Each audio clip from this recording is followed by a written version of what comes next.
सगळ्या बांधवांची राज्यातल्या विशेष करून बीड जिल्ह्यातल्या अनेक वर्षापासूनचं स्वप्न होतं की पारंपरिक दसरा मेळावा हा सुरू झाला पाहिजे.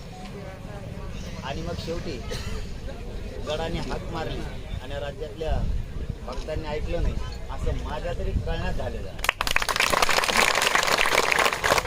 एक आवाज उठला की नारायणगडावरती पारंपरिक दसरा मेळावा झाला पाहिजे.